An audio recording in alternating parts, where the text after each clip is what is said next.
मंडळी नमस्कार. पुन्हा एकदा नव्या भटकंतीमध्ये आपल्या सर्वांचं मनपूर्वक स्वागत. मंडळी, आपण निघालेलो आहोत कोकण दौऱ्यावरती. कोकण दौऱ्याचा प्रवास पुण्यापासून सुरू केलेला आहे. वाटेत आता खेड शिवापूरला दुपारच्या जेवणासाठी थांबलो आहे. खेड शिवापूर म्हणजे मटण भाकरी खाणाऱ्यांसाठीचा फेमस अड्डा. या ठिकाणी मटण भाकरीची उत्तम दर्जाची हॉटेल्स आपल्याला बघायला मिळतात.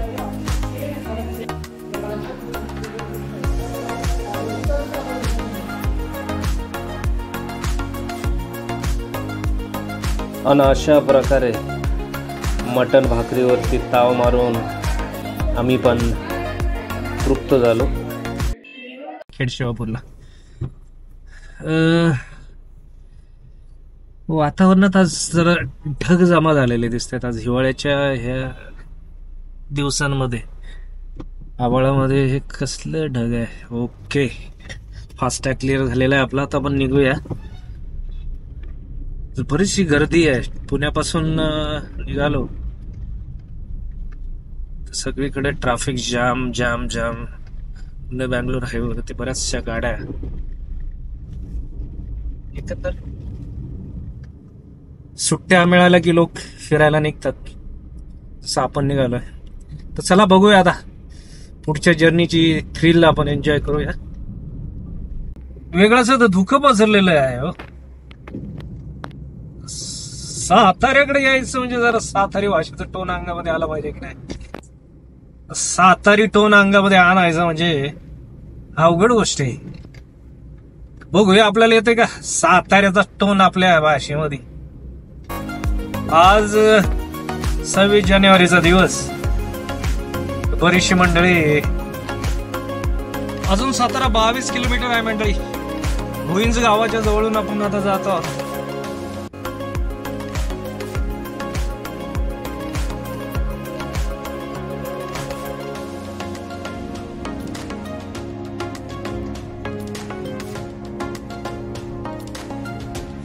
पुणे बँगलोर हायवे एकदम मक्खम.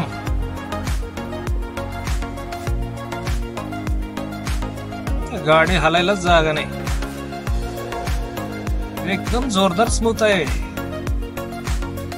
हळूहळू आता कोल्हापुरी टोन अंगामध्ये आणायला लागते.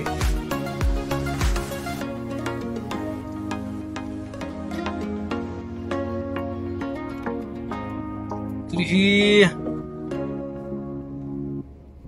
दोन्ही बाजूने आता ऊसाची शेतं दिसायला लागली आहे. ऊसाच्या शेतामधून हा बँगलोर हायवे जातोय बघा. मध्येच मराठवाडी टोन पण घुसण्याची शक्यता आहे. तर एकंदर अवघा महाराष्ट्र या ठिकाणी हायवेला हे मेंढ्यांचं कळप घेऊन जायचं म्हणजे जरा चिखलीचं काम आहे.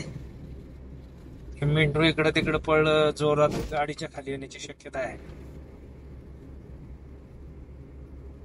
स्पीड लिमिट दिलाय 80च्या आसपास गाडी चालवा म्हणजे सेफ ड्रायव्हिंग.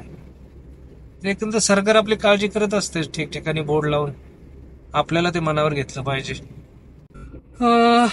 टोलगेट आलेलं आहे. आता कुठलं टोलगेट आहे बघितलं पाहिजे. साताऱ्याचं टोलगेट असायला पाहिजे कदाचित.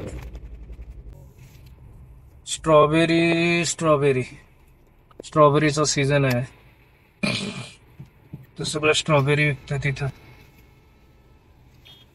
रायगावकर पेढेवाले स्पेशल सातारी कंदी पेढा. सातारा म्हटलं की कंदी पेढा.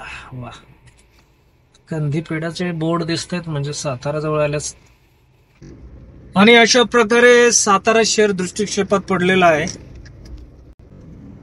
आपण आता साताऱ्याच्या अगदी जवळ पोहोचलेलो आहोत. छत्रपती शाहू महाराजांना पुन्हा एकदा वंदन.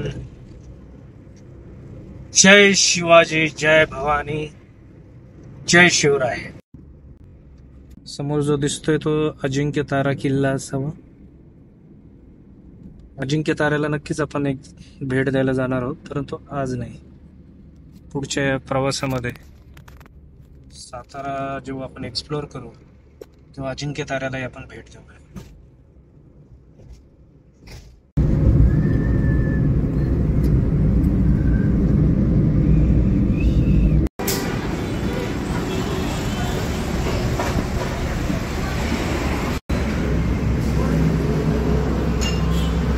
मंडळी आता चहा पिऊन झालेला आहे, निघायचं आता परत.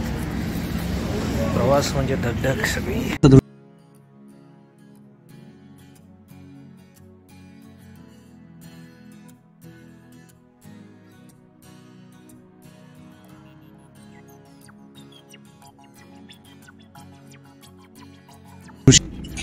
आपण आता जवळपास पोहोचत आलोय कराड शहरामध्ये.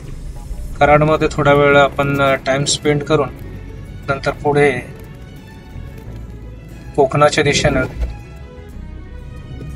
आपण आपला प्रवास सुरू करूया. इकडे हे कराड शहर.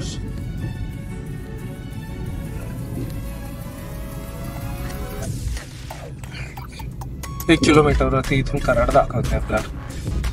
तर सुंदर असं आहे कराड शहर.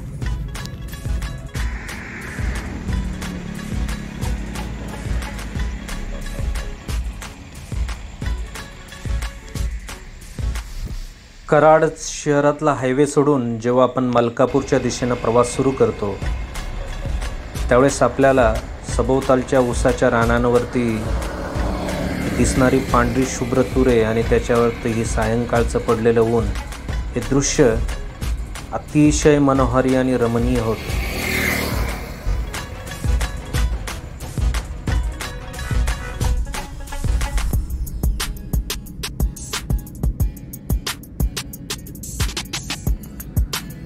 कराड ते मलकापूर दरम्यानची लँडस्केप म्हणजे डोळ्यांसाठी एक रमणीय मेजवानीच होती. या प्रवासात आपल्या सर्वांना घेऊन जाताना मला प्रचंड आनंद होतोय.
मंडळी, आजच्या दिवसाचा प्रवास आपण इथेच थांबवत आहोत. व्हिडिओचा प्रवास जरी थांबला तरी आपला प्रवास मात्र सुरूच असणार आहे. उद्या आपली प्रत्यक्ष भेट होईल कोकणामध्ये. रत्नागिरीपासून आपण कोकण दौऱ्याला सुरुवात करत आहोत. तर साऊथ रत्नागिरी आणि नॉर्थ सिंधुदुर्ग दरम्यानच्या काही महत्त्वाच्या पर्यटन स्थळांना आपण भेट देणार आहोत. कोकण दौऱ्याचे पुढचे व्हिडिओ बघण्यासाठी आपल्या चॅनलला नक्की सबस्क्राईब करून ठेवा. आजचा व्हिडिओ कसा वाटला ते कमेंट्सद्वारे आम्हाला नक्की कळवा. पुन्हा भेटू. धन्यवाद.